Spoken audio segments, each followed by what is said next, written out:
Everything, thank you udah klik video ini dan selamat datang di Mr. Things. Apa kabar dunia? Sudah gila. Kasiannya.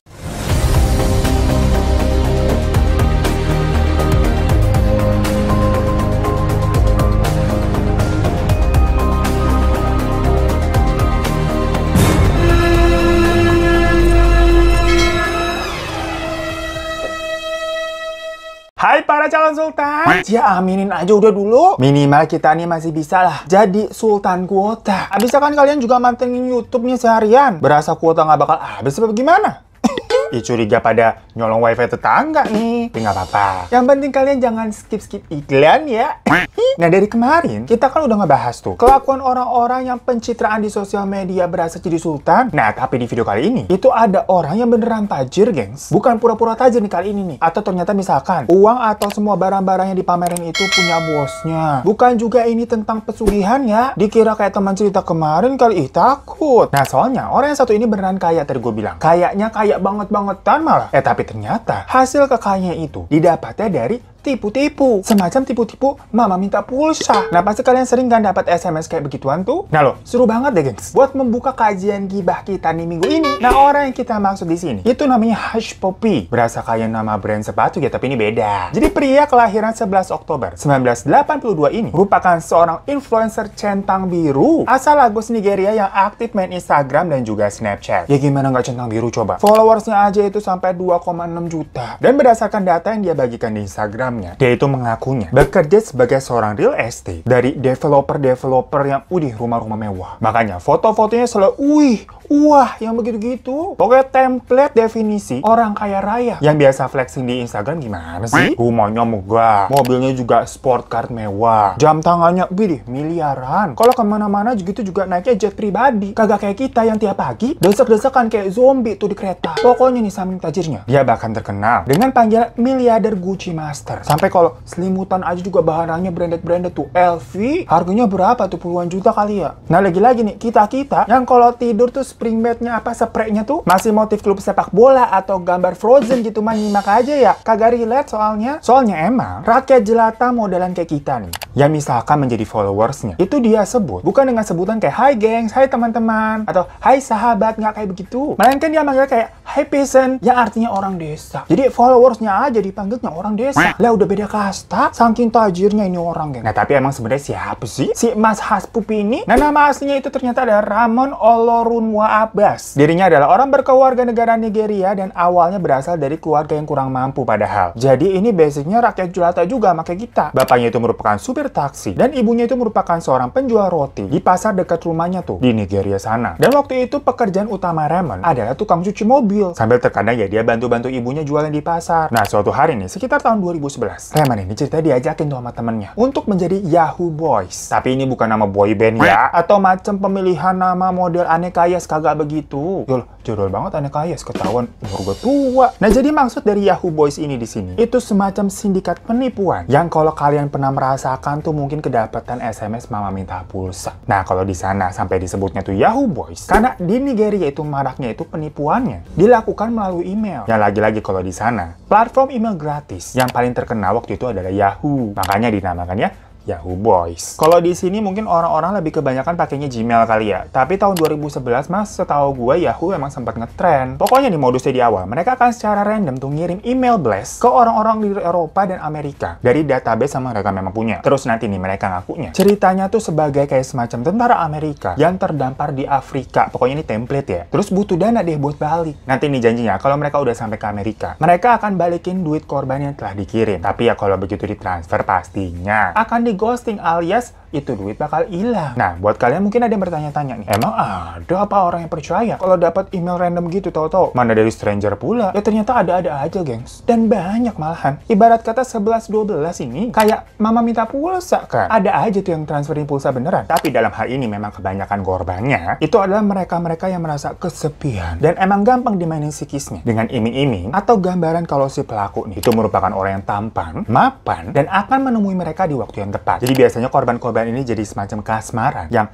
siapa tahu dia jodoh gua kali nanti. Ini dipertemukan Tuhan dengan cara seperti ini gitu. Email nyasar. Kalau nanti gua transfer nih buat dia nih, kan jadinya dia punya utang budi nih sama gua. Dinikahin nanti gua nih. Ya ala-ala di film. Yang habis diselamatin kan dinikahin biasanya. Dari situ banyak yang sampai rela beneran transfer ke si pelaku. Ya mohon maaf nih ya gengs ya. Lu makanya jangan kebanyakan dah nonton cerita-cerita yang halu hayal babu begitu. Bangun yuk. Bangun! Ini dunia asli loh, bukan sinetron. Nah, dari hasil tipu-tipu itu, Raymond ini bisa mendapatkan cuan yang banyak. Dan mulai sering traktir teman-temannya tuh. Minum-minum atau gimana lah, makan-makan. Sampai di mata teman-temannya. Raymond ini dikenal dengan sosok yang baik dan juga royal. Walaupun sebenarnya teman-temannya itu juga heran, kok ini tau-tau si Raymond banyak duit ya? Dan setelah beberapa bulan dia bekerja sebagai Yahoo Boys, hidup Raymond ini langsung berubah. Karena tadi tuh, cuannya nggak main-main. Baru beberapa bulan aja, dia udah bisa beli jam Rolex dan barang-barang branded lainnya. Sampai akhirnya di tahun 2012, dia mulai expand tuh, mengembangkan bisnis tipu-tipunya yang menjadi lebih profesional lagi. Dari yang tadinya korbannya itu kan random secara perorangan ya, kali ini dia itu mengincar ke skala yang lebih besar, yaitu corporate atau perusahaan, di mana dia mulai belajar yang namanya BAC, Business Email Compromise. Awalnya, sindikat Ramon ini akan mempelajari dulu nih karakter dari perusahaan-perusahaan target incarannya yang memang mau mereka bobol. Setelah itu Raymond ini bakal berusaha menghack email dari seorang manajer yang ada di perusahaan itu. Setelah dia berhasil menghack, tugasnya cuma mantau aja dulu nih berbagai macam email yang keluar masuk. Nah, pas timingnya tepat, Raymond ini bakal buat sebuah email palsu yang mirip gitu namanya sama email klien, yang biasanya itu berisi tentang invoice palsu, perubahan nomor rekening yang harus dibayarkan sama perusahaan itu, dimana digantinya pasti nomor rekeningnya dia. Jadi misalkan nih, dia bikin email semirip mungkin dengan klien, misalkan nama email kliennya tuh jenny@gmail.com gitu, N-nya 1. Nah, dia bikin deh tuh sama si Raymond email baru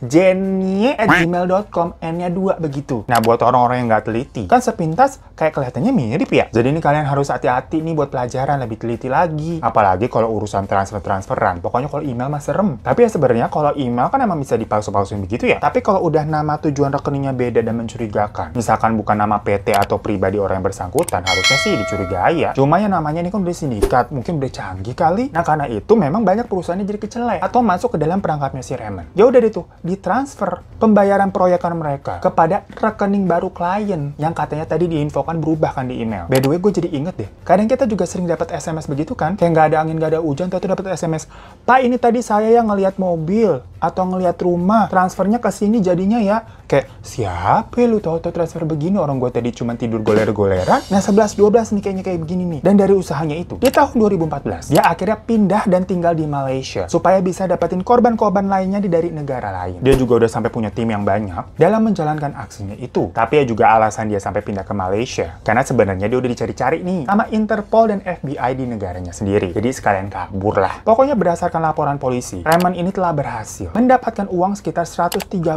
juta dolar, gengs. Atau kalau dirupahin 2 triliunan nggak sih? Bener nggak sih? Lah banyak banget segitu, gue juga ngitungnya bingung. Makanya tadi gue bilang orang ini beneran tajir, punya duit 2 triliun. Tapi ya begitu caranya. Setelah 4 tahun dia tinggal di Malaysia dan udah mengeruk duit di sana ya, di tahun 2017-nya, Raymond pindah lagi nih ke Dubai. Di Dubai aja tuh dia tinggalnya. Di apartemen mewah banget bernama Palazzo Versace. Dan di Dubai ini pun, kejahatan juga naik level, gengs. Dia mulai merambah nih buat mencuri-curi data dari kartu kredit orang. Terus juga bikin web palsu untuk semacam apa namanya itu phishing, sampai juga ngehack akun-akun dari bank-bank di seluruh dunia. Jadi ibarat kata nih karir, jenjang karirnya lagi-lagi makin next level. Udah macam-macam kayak di film-film Ocean 8 gitu. Hingga di Februari 2019, Raymond ini melakukan aksinya nih yang membuat para orang pada geger. Dimana dia mengambil saldo dari para korban-korbannya dan saldonya itu dialihkan ke sebuah bank yang bernama Valletta yang adanya di negara Maltese. Dimana itu merupakan sebuah negara kecil di lautan Mediterania. Total jumlah uang yang berhasil dia ambil pada saat itu sekitar 15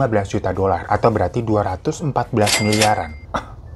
Banyak banget. Jadinya pada waktu itu, banyak juga nih laporan dari para nasabah yang bilang kalau saldonya kok tahu-tahu berkurang. Kayak kedebit gitu pas dia cek di mutasi. Yang ada proses transferan ke bank luar negeri Valletta tadi. Pokoknya hal itu cukup chaos deh, gengs. Namun untungnya, pihak dari bank Valletta itu segera membekukan rekeningnya Raymond yang tadi dari 15 juta dolar. Jadi tinggal kayak semacam 10 juta dolar. Jadi udah sempat ditarik 5 juta nih. Atau berarti sekitar 70 miliar yang ditarik sama Raymond. Ya tetep banyak ya. Kapan kita punya duit segitu ya Allah? Tapi yang halal ya. Saya cuma punya mimpi jadi orang kaya. Dan selama di Dubai, Raymond ini nggak sembunyi loh, karena dia aktif bermain Instagram dengan selalu memamerkan kemewahannya itu, yang selalu dia bilang semuanya itu dia dapatkan dengan proses kerja keras dan bukan sesuatu hal yang mudah untuk diraih. Ya bener sih, tapi kan kagak begitu juga konsep kerja kerasnya Malik. Dia juga bilang kalau dia telah melalui perjalanan yang panjang untuk bisa sampai di posisinya saat itu, dan dia akan terus membagikan apa yang telah dia dapat kepada para followersnya yang tadi pada dipanggil orang desa, supaya pada bisa termotivasi juga gitu, ala-ala giveaway. Yang pokoknya tipe-tipe yang kayak kalau di sosmed tuh pasti quote-quote-nya inspiratif yang macam motivator begitu. Ya tapi postingan-postingan tersebut justru membuat FBI jadi lebih mudah buat menangkap dia. Dan lagian dia pamer-pamer kagak ngumpat, orang lagi dicariin. Secara kan dia tadi kabur ke Malaysia terus ke Dubai, perkara dicari nama Interpol sama FBI. Dan ini malah update-update kehidupan yang langsung keciduk. Akhirnya di hari Senin, tanggal 8 Juni 2020, sekitar jam 1 dini hari, Raymond ditangkap oleh polisi Dubai yang bekerja sama dengan FBI sana bersama 11 orang timnya. Karena ini jatuhnya udah kejahatan internasional ya, dia kemudian diserahkan ke FBI untuk diterbangkan ke Chicago, Amerika buat diadili di sana. Ketika tertangkap, polisi menyita hampir 41 juta dolar cash atau setara 500 miliar rupiah, gengs. Bentar ya.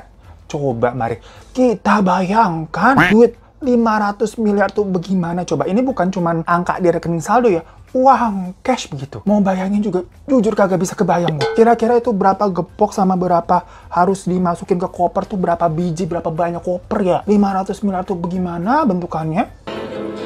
Ya ampun, belum pernah saya melihat duit sebanyak ini.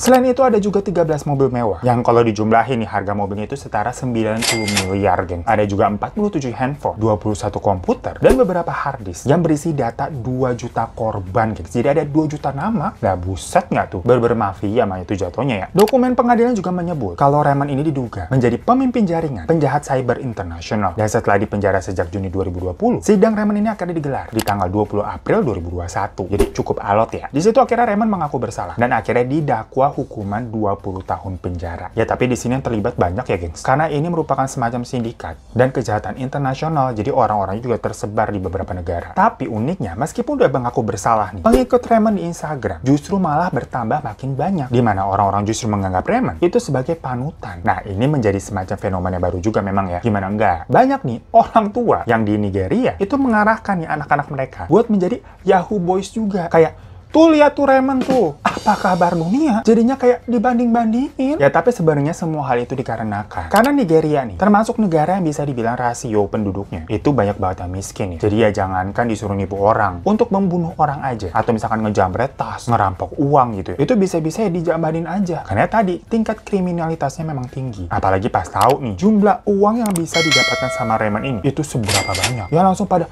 ijo gitu matanya. Nggak heran para orang tua pada bilang, no contoh tuh tetangga tuh si Raymond tuh, lihat tuh. So guys, itu tadi sebuah kasus dari seorang crazy rich yang suka pamer-pamer harta nih di sosial media. Tapi akhirnya keciduk. Ya karena orang dia lagi buron malah update kehidupan di Instagram. Jadi ketahuan. Makanya kita jangan suka pamer-pamer lah. Lah bisa juga mau pamer-pamer apaan ya? Kita aja syuting masih nyemper di sini noh. Pakai sarung biar adem. Tapi nggak apa-apa ya. Semoga ini bisa memberikan informasi sama menghibur yang penting. Maaf juga kalau kita ada salah-salah kata dan perbuatan. Thank you semua yang udah nonton. Jangan lupa untuk klik subscribe di bawah buat yang belum. Kalau udah, terima kasih banyak. Sampai jumpa lagi di kasus misting selanjutnya. Assalamualaikum.